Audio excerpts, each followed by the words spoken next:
Exchange of gases के lecture number 2 में आपका मोस्ट वेलकम है।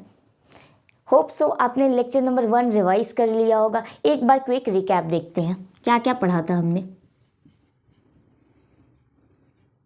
रिवीजन कर लेते हैं प्रीवियस क्लास का। तो हमने देखा था ब्रीथिंग और रेस्पिरेशन के बारे में, ब्रीथिंग और रेस्पिरेशन के बारे में कुछ इंट्रोडक्शन देखे थे।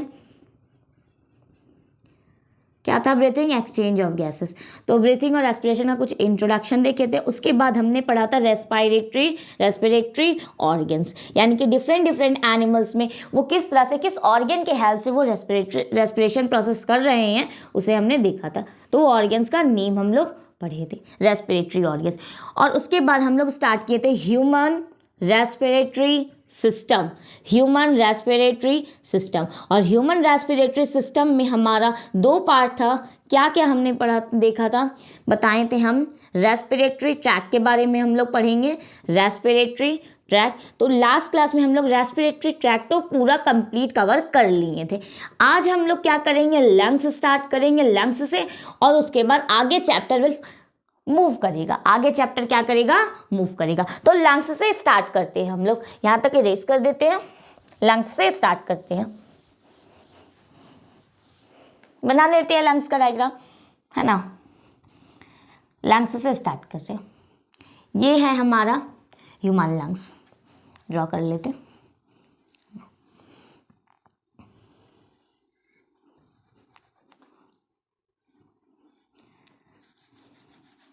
This is trachea. ये क्या है हमारा, प्राइमरी ब्रोंकाई। और ये राइट लंग, और ये क्या है हमारा, लेफ्ट लंग। लेफ्ट लंग जो होता है वो साइज में स्मॉल होता है। क्या रीजन है स्मॉल होने का? तो यहाँ पे आपका प्रेजेंट रहता है क्या, कार्डियक नॉच। क्या प्रेजेंट रहता है, कार्डियक नॉच। इधर लिख देते हैं, ज़्यादा बेटर रहेगा। क्या प्रेजेंट रहता है, कार्डियक नॉच प्रेजेंट रहता है। क्या प्रेजेंट रहता है, cardiac notch, cardiac notch in left lung. यहाँ पे हर्ट रहेगा। क्या प्रेजेंट रहेगा, हर्ट। यहाँ इसका नेम क्या है, कार्डियक नॉच। यही रीजन है कि जो लेफ्ट लंग है वो साइज में स्मॉल होता है as comparison to right lungs. ठीक है। अब राइट लंग में एक्चुअली 3 डिवीजन, 3 कंपार्टमेंट में बटा हुआ है, और जो लेफ्ट लंग है हमारा वो 2 कंपार्टमेंट में बटा हुआ है। 1, 2, 3। ये 2 फिशरी से 3 कंपार्टमेंट बटा, ये 1 फिशरी से 2 कंपार्टमेंट में बटा हुआ है। यही रीज़न है कि ये 3 कंपार्टमेंट, यही रीज़न है कि ये जो तुम्हारा प्राइमरी ब्रोंकाई आगे सेकेंडरी ब्रोंकाई में जो डिवाइड होता है वो 3 बार यहाँ डिवीज़न होता है, और यहाँ कितना बार डिवीज़न होता है, 2 बार डिवीज़न होता है। ठीक है, इतना डिटेल में तो नहीं पूछेगा हमसे। अब हम देखते हैं कि हमारा ये जो लंग्स है उसको कवर किए हुए रहता है डबल प्लूरल मेम्ब्रेन। 2 मेम्ब्रेन से कवर रहता है। ये एक मेम्ब्रेन हम बना दे रहे हैं, ये एक मेम्ब्रेन, और ये क्या है, दूसरा मेम्ब्रेन। बन गया दोनों मेम्ब्रेन। ये हम एक लंग में बनाए, दूसरे लंग में भी वैसा ही होगा।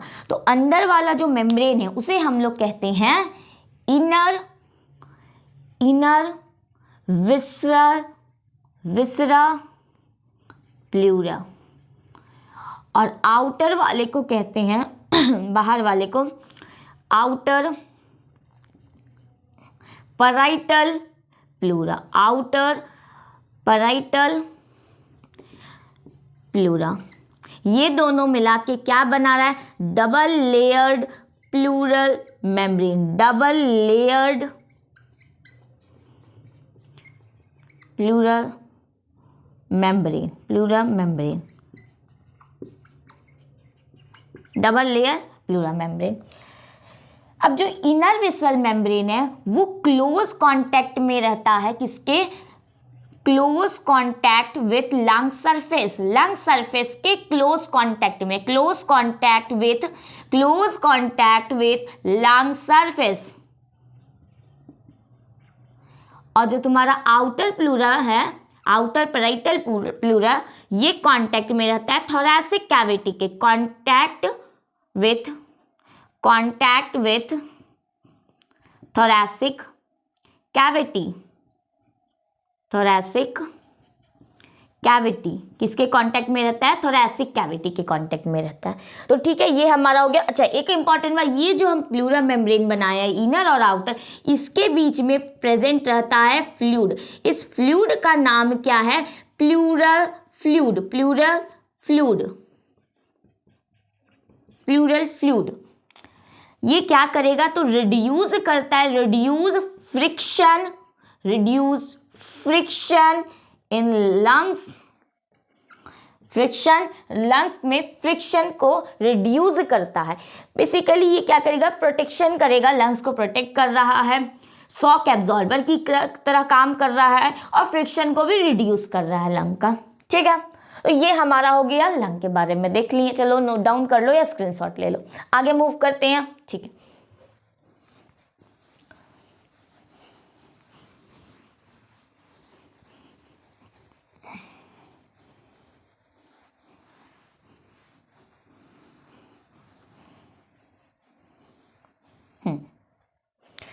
अब एक चीज देखना, एक लाइन लिख रहे हैं हम, एक point.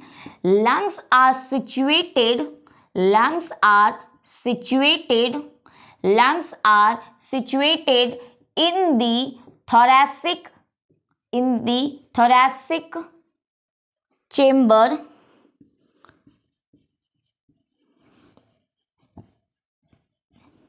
which are anatomically an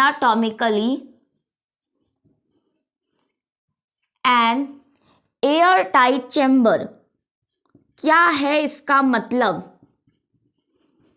तो समझना क्या है। कह रहा है कि जो लंग्स है हमारा वो किस में सिचुएटेड है? तो वो एक थोरैसिक चैम्बर में सिचुएटेड है, थोरैसिक चैम्बर के अंदर रखा हुआ है। और ये जो एक थोरैसिक चैम्बर है ये तुम्हारा एयर टाइट चैम्बर है। बना के दिखाते हैं थोरैसिक चैम्बर। तो थोरैसिक चैम्बर में क्या क्या आता है वो देखना।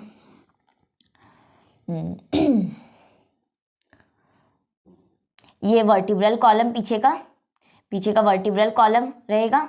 ये पीछे वर्टिब्रल कॉलम यानी रीढ़ की हड्डी, वर्टिब्रल कॉलम है। और ये रिब्स, ये क्या है? रिब्स आ गया।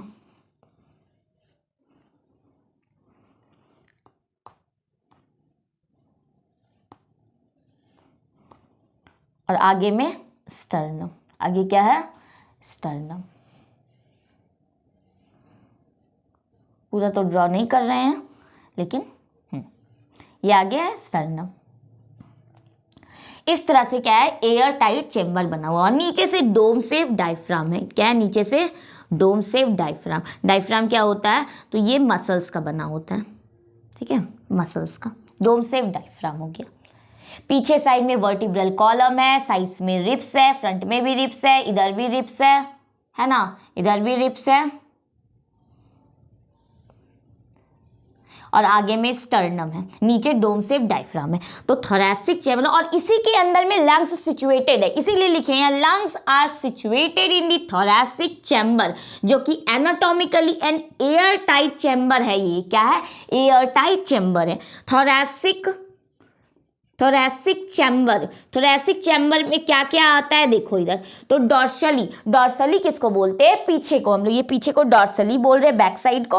और जिधर पेट रहता है उसे क्या बोलते हैं हम लोग? वेंट्रल साइड बोलते हैं। ये डॉर्सल साइड, ये क्या हो गया? Ventral side. ये साइड वाला क्या हो गया? Lateral side. ये क्या हो गया? Lateral side. और नीचे का में हम बात करें कि डोम शेप डायफ्राम है। तो थोरैसिक चैम्बर में क्या आ गया? तो डॉर्सली क्या है? डॉर्सल साइड में, यानी कि डॉर्सल साइड में क्या है हमारा? डॉर्सल साइड में देखो ये वर्टिब्रल कॉलम है, यानी कि वर्टिब्रा है और रिब्स है। तो लिख लेते हैं हम, डॉर्सल साइड में वर्टिब्रा है, वर्टिब्रे है, और क्या है तुम्हारा? रिब्स है। वेंट्रल साइड में क्या है? देखो तो वेंट्रल साइड में क्या है? यानी कि आगे साइड में, इधर जिधर पेट है ना उधर उसे वेंट्रल साइड बोलते हैं। तो वेंट्रल साइड में क्या है? स्टर्नम है और रिब्स है। तो लिख लेते हैं इसे भी, स्टर्नम है। क्या है? स्टर्नम है और रिब्स है। लेटरल साइड में क्या है? लेटरल साइड में हमारा सिर्फ रिब्स है। ये देखो साइड में क्या है? रिब्स है ना सिर्फ, तो क्या है? रिब्स है। और लोअर साइड का अगर हम बात करते हैं तो लोअर साइड में क्या है, जरा देख के बताओ तो क्या है, डोम शेप डायफ्राम है, डोम शेप डायफ्राम ही है ना नीचे साइड में, तो यही लिख देंगे हम, डायफ्राम है,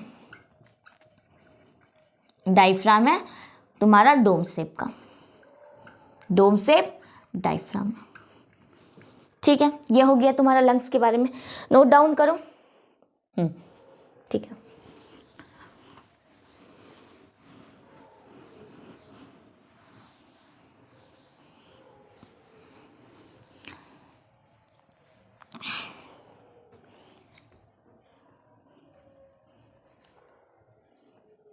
इसको हम फिर से ड्रॉ कर रहे, क्यों कर रहे बताएंगे, रीज़न क्या है ड्रॉ करने का।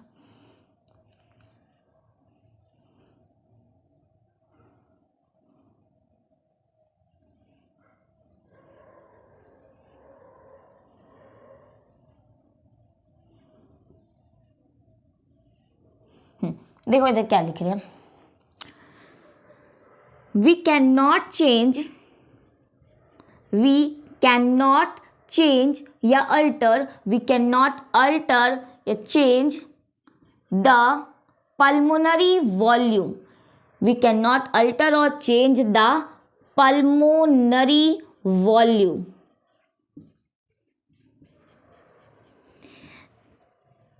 देखो क्या बोल रहा है कि जब इनहेलेशन होगा, यानी कि जब हम एटमॉस्फेरिक एयर को, सांस को अंदर ले रहे हैं या फिर एक्सहेलेशन कर रहे हैं, यानी सांस बाहर छोड़ रहे हैं, यानी एयर को बाहर इनहेल कर रहे हैं अंदर या फिर एक्सहेल कर रहे हैं, तो ये कैसे होता है सो समझो।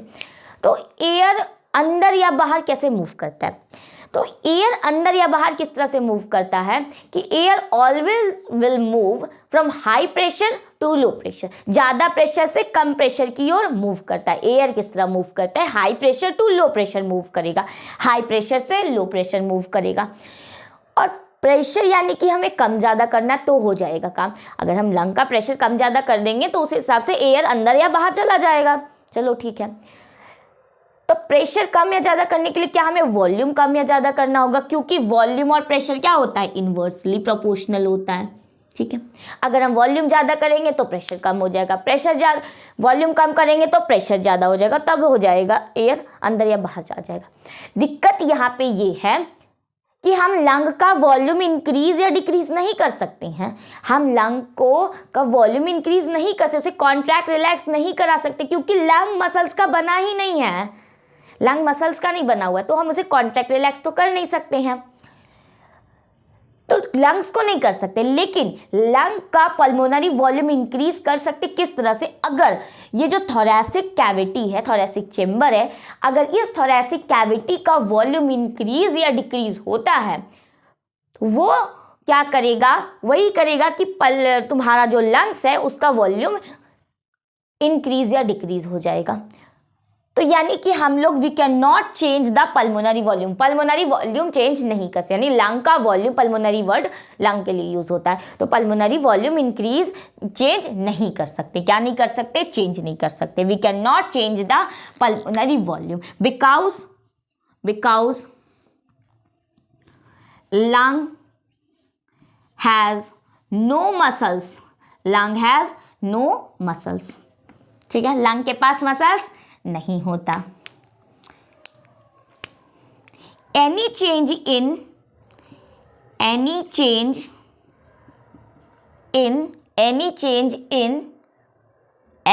इन volume of thoracic cavity, any change in volume of thoracic cavity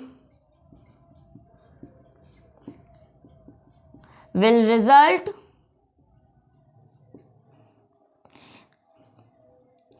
to change the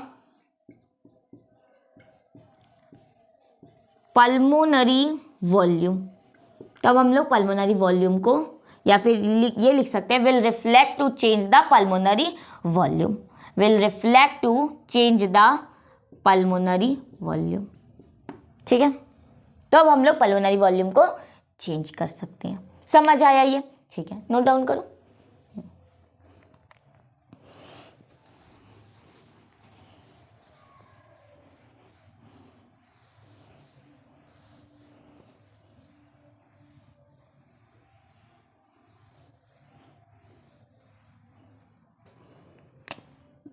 देखो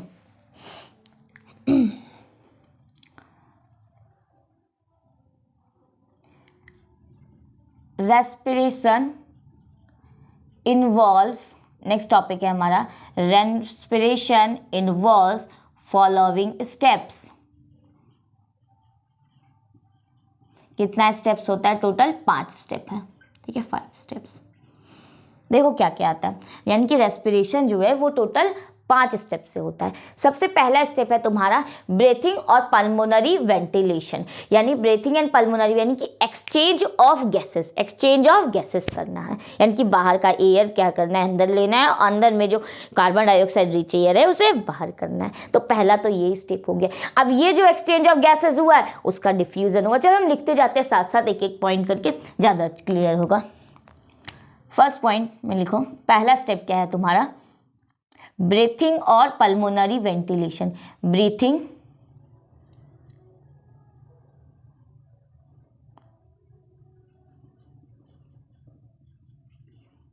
ब्रीथिंग और pulmonary ventilation, pulmonary ventilation from the atmosphere, from the atmospheric air, oxygen rich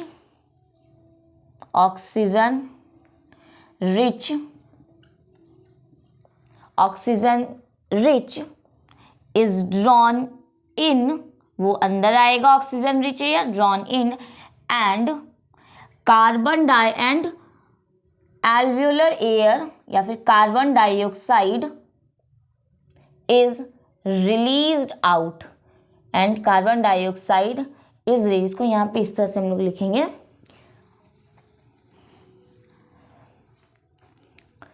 and alveolar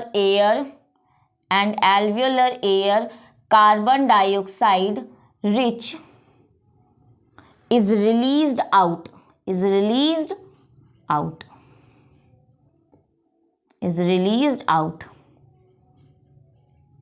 बाहर जाएगा।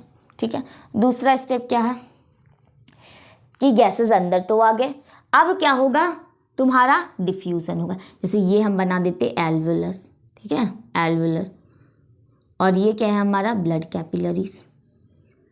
तो यहाँ पे क्या आया हमारा, एयर आया जिसमें क्या है तुम्हारा ऑक्सीजन रिच है, एयर अंदर आया जो ऑक्सीजन रिच है, तो ये ब्लड कैपिलरीज में चल जाएगा, और इसमें जो कार्बन डाइऑक्साइड है वो बाहर जाके बाहर चला जाएगा। तो यहाँ पे होगा तुम्हारा डिफ्यूजन ऑफ गैसेस। तो दूसरा प्रोसेस क्या है आपका, डिफ्यूजन ऑफ गैसेस,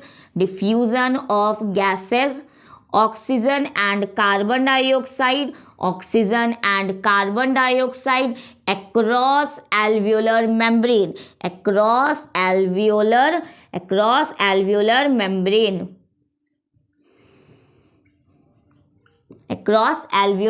membrane, तीसरा पॉइंट देखेंगे हम, ये तुम्हारा एक्सचेंज हो गया। अब क्या होगा, ये जो तुम्हारा ऑक्सीजन और कार्बन डाइऑक्साइड का एक्सचेंज तो हो गया, अब क्या होगा, ट्रांसपोर्ट होगा। क्या होगा, ट्रांसपोर्टेशन होगा, ब्लड कैपिलरीज में ट्रांसपोर्ट होके टिश्यू तक जाएगा। तो transport of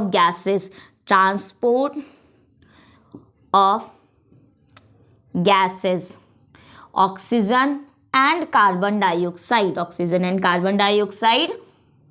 by blood capillaries के थ्रू ट्रांसपोर्ट हो जाएगा। ये 3 स्टेप हुआ। अगला 4th स्टेप क्या है आपका, तो 4th स्टेप क्या है, ट्रांसपोर्ट हो गया, टिश्यू के पास पहुंच गया। अब टिश्यू के पास भी जो कार्बन डाइऑक्साइड है वो ब्लड को देना, और ब्लड के पास जो ऑक्सीजन है वो टिश्यू को देना है। तो यहाँ पे दोबारा से डिफ्यूजन होता है। क्या होगा, दोबारा से डिफ्यूजन। तो दोबारा से क्या होगा, डिफ्यूजन ऑफ गैसेस। क्या होगा, diffusion of gases, oxygen and carbon dioxide oxygen and carbon dioxide between blood capillaries and tissue, between blood and tissue के बीच में क्या होगा तुम्हारा, दोबारा से डिफ्यूजन होगा। अब टिश्यू के पास क्या पहुंच चुका है, ऑक्सीजन पहुंच गया, बस कुछ नहीं करेगा, टिश्यू क्या करेगा, उस ऑक्सीजन को यूटिलाइज करेगा, सेलुलर रेस्पिरेशन करेगा और हमें क्या मिलेगा, एनर्जी मिलेगा। तो उसी बात को हम लोग लिख लेते हैं। ये 4th पॉइंट हो गया। 5th पॉइंट में हम लोग लिखते हैं, यहाँ तक लिख लियो तो इरेज करेंगे। ठीक है।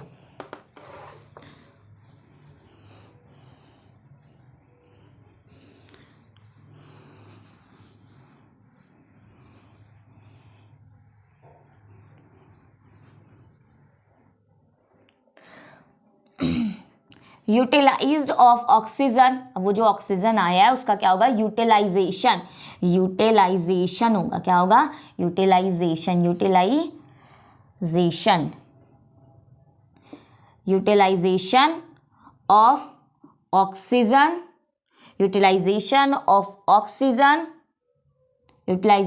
Of oxygen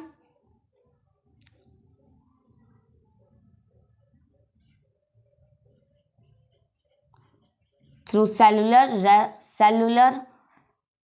through catabolic process के थ्रू होगा, कैटाबॉलिक प्रोसेस ऑफ, किसके थ्रू होगा, सेल्यूलर रेस्पिरेशन। क्या होगा यहाँ पे, कैटाबॉलिक प्रोसेस से क्या होगा तुम्हारा, सेलुलर रेस्पिरेशन होगा। सेलुलर रेस्पिरेशन हम लोग कहाँ पे डिटेल में पढ़ेंगे, प्लांट फिजियोलॉजी में। कहाँ पढ़ेंगे, प्लांट फिजियोलॉजी में डिटेल में कवर करेंगे इसे। प्लांट फिजियोलॉजी में सेलुलर रेस्पिरेशन को डिटेल कवर करेंगे। वहाँ पे हम लोग यही देखते हैं कि वही जो ग्लाइकोलिसिस, क्रेब्स साइकिल, ये सब सारा हम लोग पढ़ेंगे। तो सेलुलर रेस्पिरेशन को हम लोग प्लांट फिजियोलॉजी में कवर करेंगे। यहाँ तक लिख लिया, आगे रेस करते हैं। नेक्स्ट टॉपिक है हमारा ब्रीथिंग। नेक्स्ट टॉपिक क्या है, ब्रीथिंग है। तो ब्रीथिंग में हम लोग को क्या पढ़ना है, 2 चीज़ होता है ब्रीथिंग में। 2 पार्ट क्या होता है, पहला इनहेलेशन यानी इसे ही हम लोग इंस्पायरेशन कहते हैं, और दूसरा है एक्सहेलेशन। इनहेलेशन मतलब सांस अंदर ले रहे हैं, हवा को अंदर लेना। एक्सहेलेशन इसे ही हम लोग एक्सपायरेशन कह रहे हैं। क्या कह रहे हैं, एक्सपायरेशन। इनहेलेशन में क्या होता है, एटमॉस्फेरिक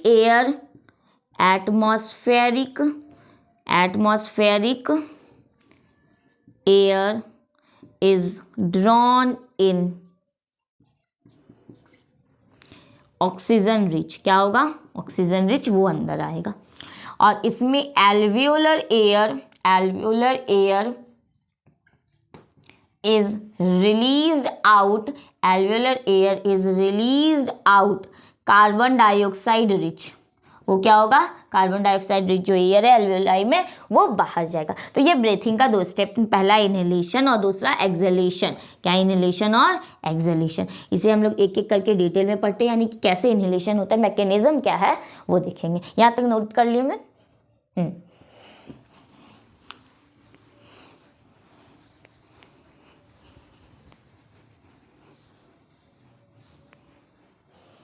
ठीक है, देखो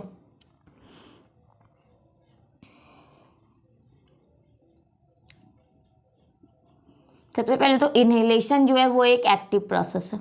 क्या है, एक्टिव प्रोसेस है, क्योंकि यहाँ पे कॉन्ट्रैक्शन होगा।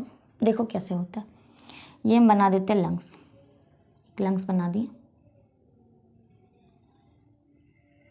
क्या बन गया, लंग्स। यहाँ पे नीचे क्या होगा, डोम शेप, डायफ्राम। तो इतने ही हम ड्रॉ करते हैं। अब यहाँ पे क्या होगा, कट एंड्स ऑफ रिब्स। क्या होगा, कट एंड्स ऑफ रिब्स, यानी कि देखो वो था ना, लंग्स कहाँ से सिचुएटेड था, थोरेसिक कैविटी में, थोरेसिक चैम्बर में, साइड में रिब्स था। तो अगर आगे से कट करके अगर हम देख रहे हैं तो यहाँ कट एंड्स ऑफ रिब्स आ रहा है ना, वही बना रहे हैं हम यहाँ। टोटल 12 रिब्स होता है ना, तो ये वाला जो यहाँ पे है वो कितना होगा, 12 ही होगा। ठीक है, ये कितना होगा, 12 रिब्स होगा। हम 12 नहीं बनाए हैं। अब इसके बीच में क्या रहता है तुम्हारा, इंटरकोस्टल्स मसल्स, एक्सटर्नल इंटरकोस्टल्स मसल। क्या रहते हैं, external intercostal muscles, external intercostal muscles. जैसे एक चीज़ समझा, कितना रहेंगे वो समझा रहे हैं। जैसे तुम्हारा एक ये बॉक्स है, इसको हमको 4 कंपार्टमेंट में डिवाइड करना है, तो कितना लाइन ड्रॉ करेंगे, 1 2 3 लाइन ड्रॉ करेंगे तो 4 कंपार्टमेंट में बट गया। तो अगर 12 रिब्स है तो कितना टिश्यू प्रेजेंट होगा, 11 होगा ना। 12 रिब्स है तो टोटल कितना टिश्यू होगा, 11 होंगे। और इधर 11 और इधर 11, यानी कि राइट और लेफ्ट दोनों साइड 11। ये है क्या, लिख लेते हैं जरा, ये क्या है, external intercostal muscles, external intercostal muscles. क्या है, external intercostal muscles, external intercostal muscle. और ये क्या है, हमारा डायफ्राम है। ये डायफ्राम है जो कि जब रिलैक्स रहता है तब कैसा पोजीशन में रहता है, किस शेप का रहता है, डोम शेप का, गुंबद शेप का, डोम शेप्ड। अब समझो हम कैसे इनहेलेशन होता, कैसे समझना अच्छे से, इनहेलेशन कैसे होता है उसको ध्यान से समझना। हमको इनहेलेशन मतलब एटमॉस्फेरिक एयर को अंदर लेना है, इनहेलेशन मतलब एटमॉस्फेरिक एयर को अंदर लेना है। ये क्या है, इनहेलेशन। तो हम लोग क्या करना है, एटमॉस्फेरिक एयर को इनहेल करना है, एक अंदर लेना है, इसे हम लोग बोलेंगे इनहेलेशन। तो कैसे होगा सो सुनो, हम अभी बताए थे कि air will always move high pressure to low pressure. Air कैसे मूव करेगा, अगर एयर को अंदर आना तो अंदर का प्रेशर कम होना चाहिए, बाहर का प्रेशर ज़्यादा होना चाहिए, अंदर का प्रेशर कम होना चाहिए, बाहर का प्रेशर ज़्यादा होना चाहिए। अंदर का प्रेशर कम करना है तो वॉल्यूम क्या करना होगा, वॉल्यूम और प्रेशर इन्वर्सली प्रोपोर्शनल है। अंदर का प्रेशर अगर हमको कम करना है तो वॉल्यूम इंक्रीज करना होगा, अंदर का प्रेशर कम करना है तो वॉल्यूम इंक्रीज करना होगा, यानी कि इसका वॉल्यूम इंक्रीज करना होगा। अब लंग का वॉल्यूम तो इंक्रीज डिक्रीज हो नहीं सकता, कुछ भी चेंज कर नहीं सकते हैं। इसका मतलब हम लोग को थोरैसिक कैविटी का वॉल्यूम क्या करना होगा, इंक्रीज करना होगा। क्या करना होगा, इंक्रीज करना होगा, तभी प्रेशर अंदर का डिक्रीज होगा और बाहर का ज़्यादा रहेगा तो ज़्यादा से कम की ओर आएगा।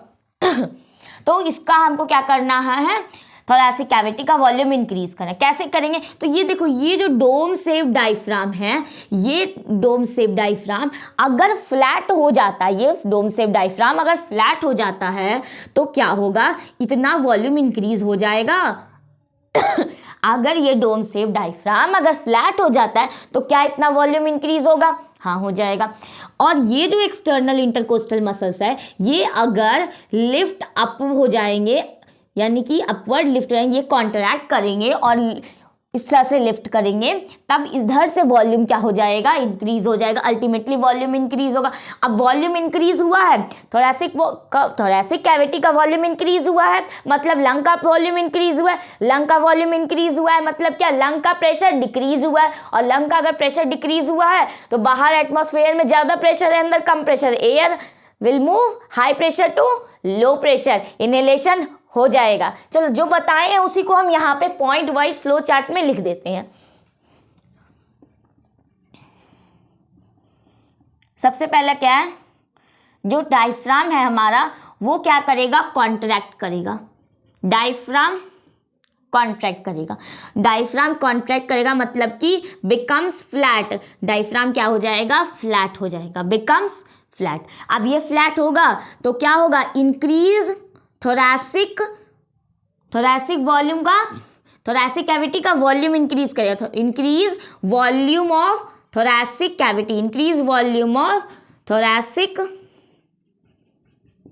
कैविटी, थोरैसिक कैविटी का वॉल्यूम इंक्रीज करेगा।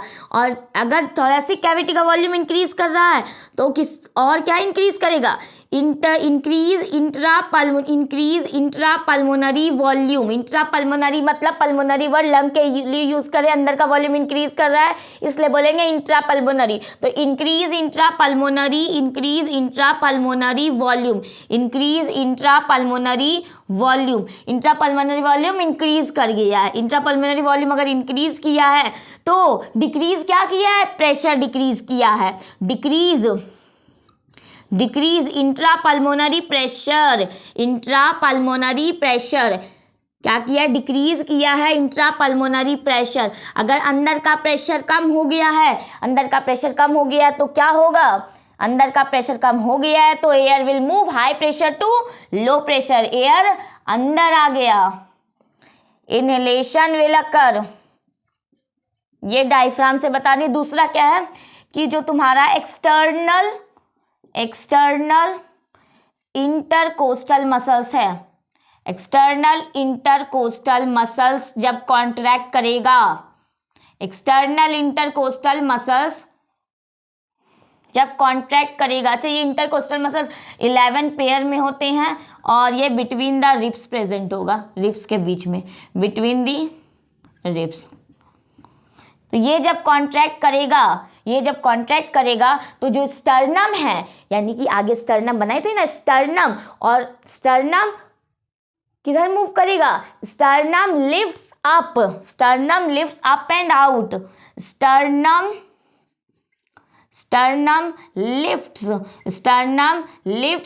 Up and out, sternum lifts up and out, move किया तो अब क्या हो रहा है, इधर से ही वॉल्यूम इंक्रीज हो रहा है, तो यहीं से हम एरो बना देते हैं। तो वो increase volume of thoracic cavity, increase intrapulmonary volume, decrease intrapulmonary pressure, inhalation हो जाएगा। अच्छा एक चीज समझना, जब पोजीशन देख लो, अगर ये तुम्हारा इधर से डोम से डायफ्राम ये फ्लैट हुआ है तो जो वॉल्यूम है वो किस एक्सिस में बढ़ा है, एंटीरियो पोस्टीरियर एक्सिस में बढ़ा है। किस में बढ़ा है, इंक्रीज, किधर वॉल्यूम इंक्रीज हुआ है, एंटीरियो पोस्टीरियर एक्सिस में, एंटीरियो पोस्टीरियर एक्सिस में, ये वाले एक्सिस को बोल रहे हैं एंटीरियो पोस्टीरियर एक्सिस। अब देखो डॉर्सल और वेंट्रल साइड से वॉल्यूम इंक्रीज हुआ है, इसलिए इसे क्या बोलेंगे, ये जो स्टर्नम की वजह से हुआ है वो कैसे वॉल्यूम इंक्रीज किया है, वो तुम्हारा डॉर्सो वेंट्रल एक्सिस में किया है इंक्रीज, डॉर्सो वेंट्रल एक्सिस में इंक्रीज किया है, ठीक है। चलो ये आपका हो गया इनहेलेशन कंप्लीट, समझ आया, नोट डाउन करो। अब हम लोग एक्सहेलेशन देखते हैं, बस उल्टा कर देना है, अभी कॉन्ट्रैक्ट कराए थे ना, अब रिलैक्स करा दो, हो जाएगा exhalation.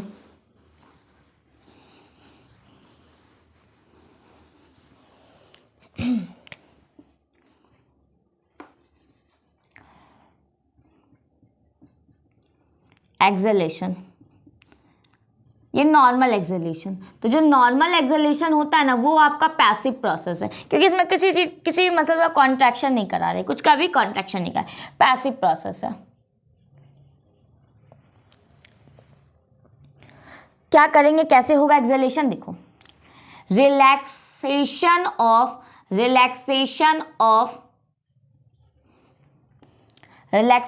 Of external intercostal muscles, external intercostal muscles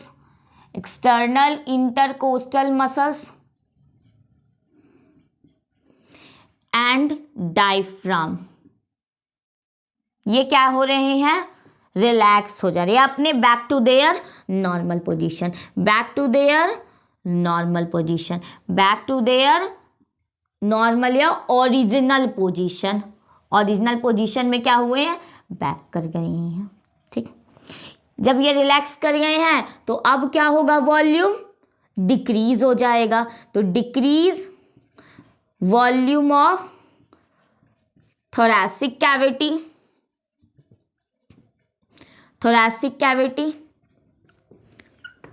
तो क्या होगा, डिक्रीज हो जाएगा, डिक्रीज इंट्रापल्मोनरी वॉल्यूम, अरे लंग्स का भी वॉल्यूम डिक्रीज करेगा ना, थोरैसिक कैविटी का वॉल्यूम डिक्रीज किया तो इंट्रापल्मोनरी यानी कि पल्मोनरी कैविटी का भी वॉल्यूम डिक्रीज करेगा, डिक्रीज इंट्रापल्मोनरी वॉल्यूम। अब वॉल्यूम डिक्रीज किया है तो प्रेशर इंक्रीज करेगा, है ना, वॉल्यूम डिक्रीज हुआ है तो प्रेशर इंक्रीज करेगा, increase intra pulmonary pressure, increase intra pulmonary pressure.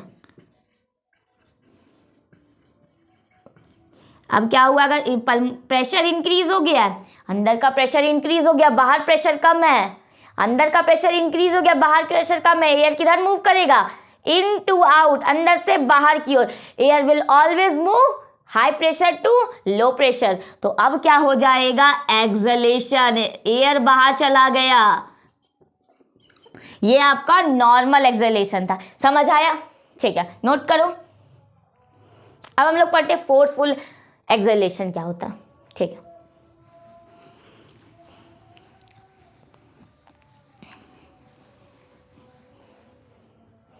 Next देखो, फोर्सफुल एक्सलेशन क्या होता है। ये फोर्सफुल एक्सलेशन, पहले तो फोर्सफुल एक्सलेशन आपका पैसिव प्रोसेस है, पैसिव नहीं एक्टिव प्रोसेस है, इसमें कॉन्ट्रैक्शन कराएंगे, एक्टिव प्रोसेस है। फोर्सफुल एक्सलेशन क्या है, एक्टिव प्रोसेस है।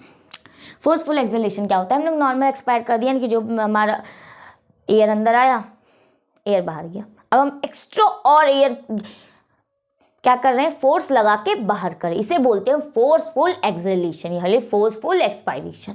इसमें कौन इन्वॉल्व होते हैं, तो इंटरकोस्टल मसल्स तो होते हैं, लेकिन एक्सटर्नल इंटरकोस्टल मसल नहीं, इंटरनल इंटरकोस्टल मसल्स जो रहेंगे वो क्या करेंगे, यहाँ पे कॉन्ट्रैक्ट करते हैं। इंटरनल इंटरकोस्टल मसल्स कॉन्ट्रैक्ट करेंगे इस यहाँ पे, और साथ में जो एब्डोमिनल मसल्स है वो भी कॉन्ट्रैक्ट करते हैं, यानी कि हमारा जो पेट का जो मसल्स है, यानी कि डायफ्राम से नीचे जो मसल्स है हमारा, वो कॉन्ट्रैक्ट करता है, तो जिसकी वजह से डोम से डायफ्राम थोड़ा और ऊपर जाता है, जिससे तुम्हारा वॉल्यूम और डिक्रीज कर जाता है और प्रेशर कम हो जाता है, तो बाहर चला जाता है, समझे? यही होता है। तो क्या होगा तुम्हारा, contraction of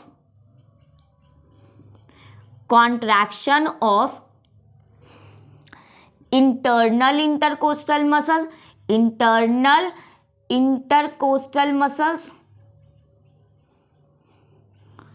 intercostal muscles, internal and abdominal muscles लिख देते हैं। Internal intercostal muscles, intercostal muscles and abdominal muscles, and abdominal muscles, ये कॉन्ट्रैक्टिंग। तब क्या होगा, तब होगा डिक्रीज कर जाएगा, decrease volume of thoracic cavity, thoracic cavity का वॉल्यूम क्या कर जाएगा, डिक्रीज कर जाएगा। डिक्रीज करेगा तो क्या होगा, क्या डिक्रीज करेगा, decrease intra pulmonary volume, intra pulmonary volume भी क्या करेगा, डिक्रीज हो जाएगा, डिक्रीज इंट्रा पल्मोनरी वॉल्यूम। और ये जब डिक्रीज होगा तो इंक्रीज क्या कर जाएगा, increase intra pulmonary pressure increase हो जाएगा। अब जब पल्मोनरी प्रेशर इंक्रीज हो ही गया है तो अब क्या हो जाएगा, आगे एक्सलेशन, फोर्सफुल एक्सलेशन हो जाएगा, एक्सलेशन अकर। समझ आया? ये आपका था फोर्सफुल एक्सलेशन। लिख लिया यहाँ तक, इरेज करते हैं।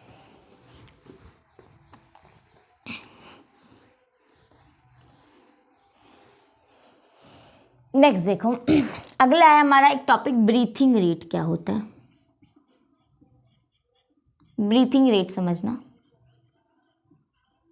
ब्रीथिंग रेट क्या है कि नॉर्मल हम लोग ब्रीथिंग रेट यानी कि 1 मिनट में हम लोग कितनी बार एयर अंदर और बाहर करते हैं, तो वो होता है हमारा 12 to 16 टाइम्स, 12 to 16 टाइम्स पर मिनट।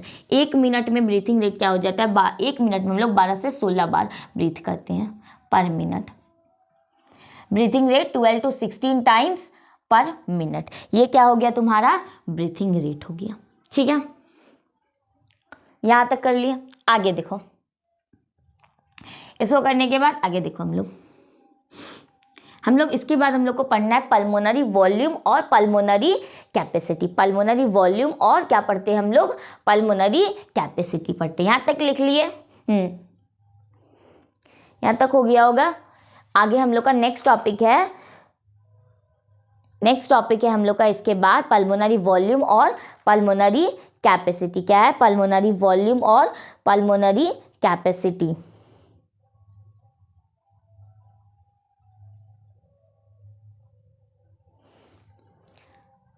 आगे देखो, volume of air, volume of, इसके पहले एक पॉइंट लिख लेते हैं, volume of air involved in breathing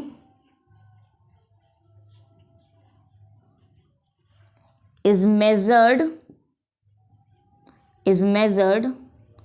by using spirometer. Spirometer क्या होता है? यानी कि जैसे कि हम लोग का बीपी चेक करने के लिए कुछ मशीन होता है ना, बीपी चेक करने के लिए, वैसे ही आपका जो ब्रीथिंग रेट होता है उसको चेक करने के लिए कितना वॉल्यूम हम लोग कितना वॉल्यूम हम लोग, यानी कि हम लोग का जो ब्रीथिंग रेट है वो सही है या नहीं, उसे चेक करने के लिए एक तुम्हारा इंस्ट्रूमेंट है, क्या नाम है उसका? स्पाइरोमीटर। तो स्पाइरोमीटर क्या करता है? बेसिकली इसका क्लिनिकल सिग्निफिकेंस होता है। क्या होता है? क्लिनिकल सिग्निफिकेंस होता है। ये देखता है कि कितना वॉल्यूम आप इनहेल कर रहे हैं, एक्सेल कर रहे हैं, यही सब आपको देखने का मेजर करता है स्पाइरोमीटर। ठीक है, क्लिनिकल सिग्निफिकेंट है इसका। अब हम लोग देखते हैं, आखिर पहले हम लोग ये तो जान लेते हैं कि पल्मोनरी वॉल्यूम होता कितना है, यानी कि हम लोग नॉर्मल इनहेल एक्सेल कर रहे हैं तब हमारा वॉल्यूम क्या है लंग के अंदर, फोर्सफुल एक्सपायरेशन कर रहे हैं या इंस्पायरेशन कर रहे हैं तब हमारा वॉल्यूम क्या होता है लंग्स में। तो ये सब हमको पहले नॉलेज लेना पड़ेगा कि आखिर वॉल्यूम है क्या, कितने वॉल्यूम होते हैं। तो हम लोग वॉल्यूम देखते हैं, पल्मोनरी वॉल्यूम कितना होता है, कौन कौन सा होता है, सारा देखते हैं।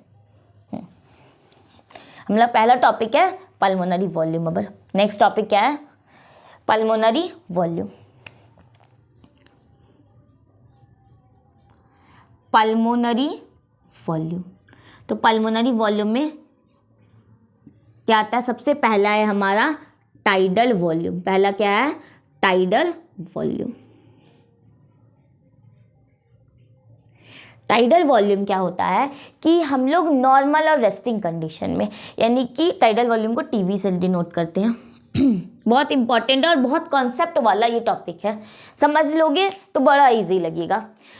यानी कि रेस्टिंग कंडीशन में हम नॉर्मल आराम से बैठे हुए हैं, टीवी देख रहे हैं सोफा पे मस्त बैठ के, है ना, रील्स चला रहे हैं, एकदम नॉर्मल सिचुएशन है, तब हम लोग जितना एयर इनहेल कर रहे हैं एक्सेल कर रहे हैं, normal respiration, inhale exhale, inhale exhale.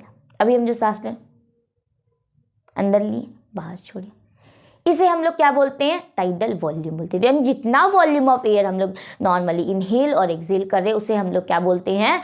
Tidal volume बोलते हैं। ये होता कितना ml है? तो 500 ml होता है। कितना होता है? 500 ml होता है। दूसरा क्या है? Inspiratory reserve volume. इंस्पायरेटरी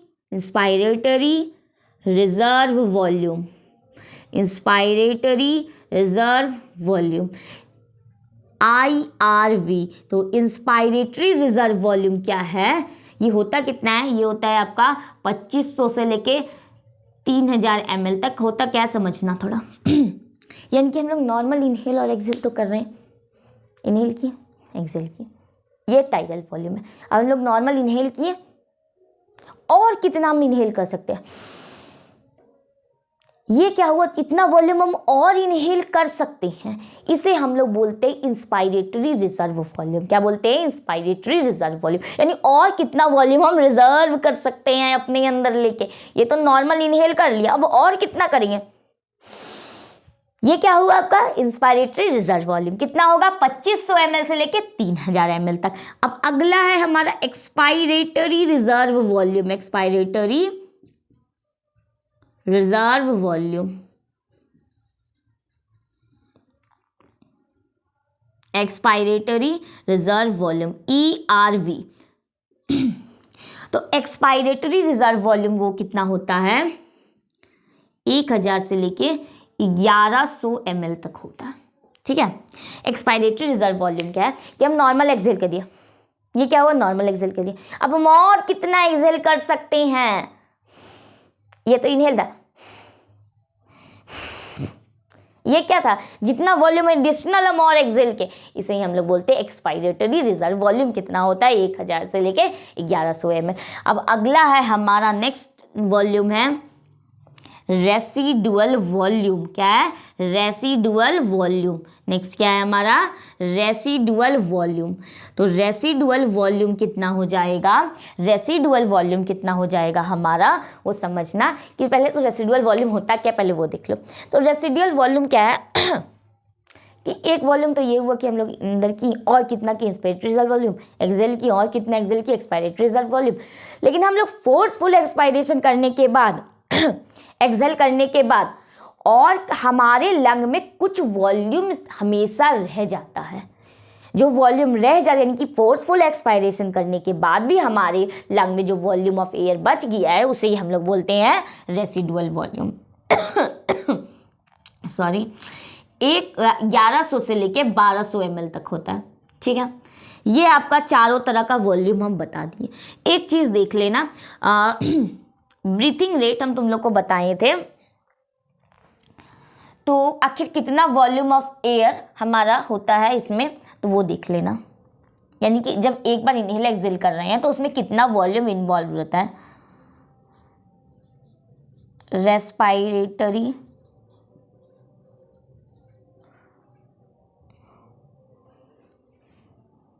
जो वॉल्यूम होता है वो लिख लेते हैं पर मिनट में। पर मिनट में कितना वॉल्यूम होगा इन्वॉल्व, वो देखो। तो हम लोग का 500 ml यानी कि टीवी तो होगा ही, क्या क्या इसमें आता है वो लिख देते। टाइडल वॉल्यूम होगा जो इनहेल एक्सेल करे, और साथ में रेस्पायरेटरी रेट लिख देते। क्या लिखते थे, रेस्पायरेटरी रेट पर मिनट में जो होगा। तो टाइडल वॉल्यूम तुम्हारा कितना है, 500 ml है। ठीक है, और रेस्पायरेटरी रेट 12 से 16 होता है, 12 से 16 पर मिनट। ठीक है, पर मिनट कितना होता है, 12 से 16 होता है। तो ये कितना हो जाएगा तुम्हारा, 12 25 60, यानी कि 6000 ml से लेकर के तुम्हारा 8000 ml तक हो जाएगा। ये तुम्हारा पर मिनट वॉल्यूम कितना होगा तुम्हारा। ठीक है, इसको नोट करो।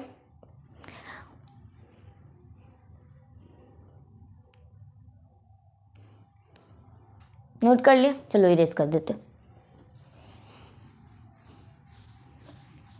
जो भी बता रहे हैं काफ़ी इंपॉर्टेंट है, साथ साथ नोट करते जाओ। अगला है हम लोग का पल्मोनरी कैपेसिटी। क्या है, पल्मोनरी कैपेसिटी। पल्मोनरी कैपेसिटी,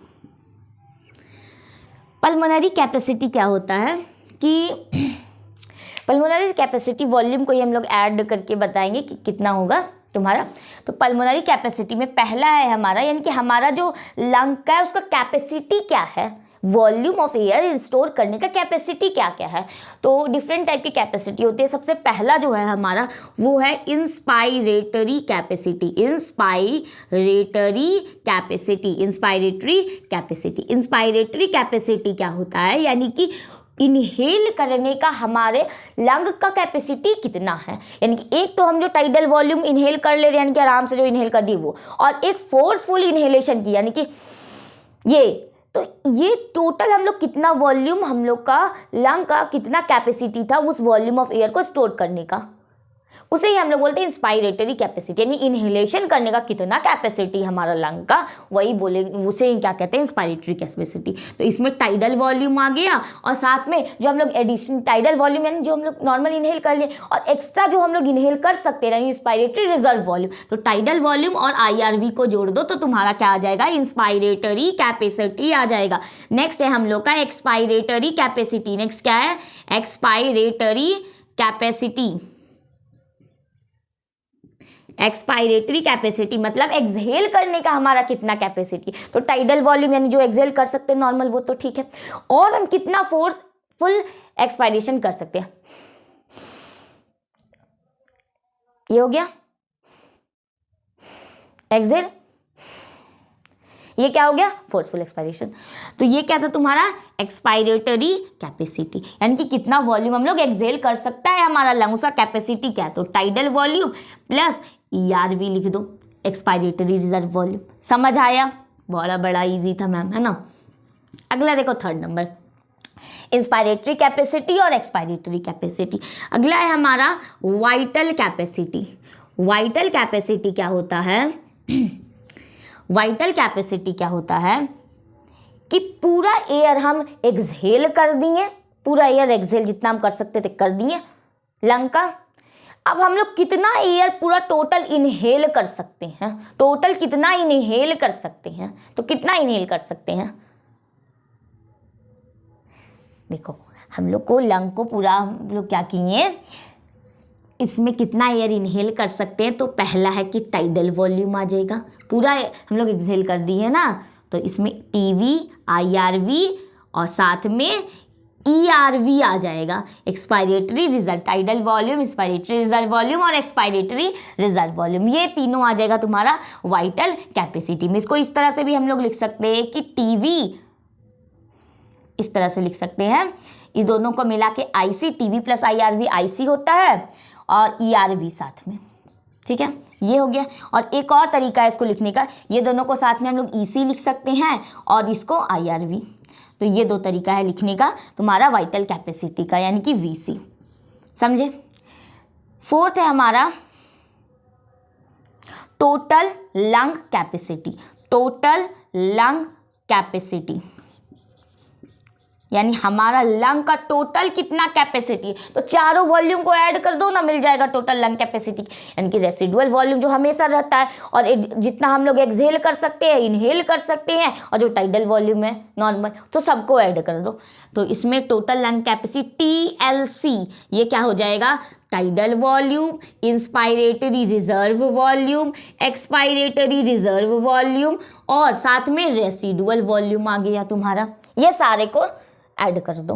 अच्छा, इसको इस तरह से अलग अलग तरह से हम लोग लिख सकते हैं। ये दोनों को मिला के हम IC plus ERV plus RV लिख सकते हैं, और इसी को हम लोग ये दोनों को मिला दिए तो हम लोग का EC plus IRV plus RV लिख सकते हैं। और कैसे लिख सकते हैं देखो, तो ये पूरे को मिला के हम लोग VC लिख सकते हैं, vital lung capacity plus RV। ये डिफरेंट तरीक़ा से हम लोग लिख सकते हैं टोटल लंग कैपेसिटी। अच्छा, इस वाइटल कैपेसिटी को एक और तरह से हम लोग लिख सकते हैं, कैसे? TLC minus total lung capacity में रेसिडुअल वॉल्यूम को माइनस कर दो, आ जाएगा ना। तो ये डिफरेंट तरह से हम लोग पल्मोनरी कैपेसिटी को लिख सकते हैं। अब एक है हमारा functional residual capacity. Functional residual capacity, इसको नोट डाउन करिए, उसके बाद बताते हैं। इसको नोट डाउन करिए।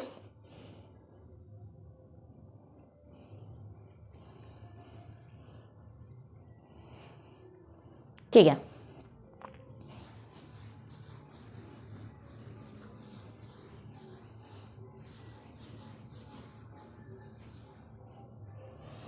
अगला है हम लोग का फंक्शनल रेसिडुअल कैपेसिटी। तो फंक्शनल रेसिडुअल कैपेसिटी क्या होता है कि हम लोग नॉर्मल एक्सहेलेशन करने के बाद, नॉर्मल एक्सहेल करने के बाद हमारे लंग में जो बचता है उसे हम लोग बोलते हैं फंक्शनल रेसिडुअल कैपेसिटी। तो नॉर्मल एक्सहेल करने के बाद क्या बचेगा? एक्सपायरेटरी रिजर्व वॉल्यूम और रेसिडुअल वॉल्यूम, यही ना बचेगा। तो नॉर्मल एक्सहेल करने के बाद हम लोग का क्या बचता है? तो हमारे पास बचता है expiratory reserve volume plus residual volume. तो इसे हम लोग कहते हैं functional residual volume. Hope so समझ आया होगा पूरा लेक्चर, है ना। तो अच्छे से पढ़ते रहो, ऑल द वेरी बेस्ट। और हम लोग नेक्स्ट लेक्चर में मिलते हैं अब, तब तक के लिए बाय बाय।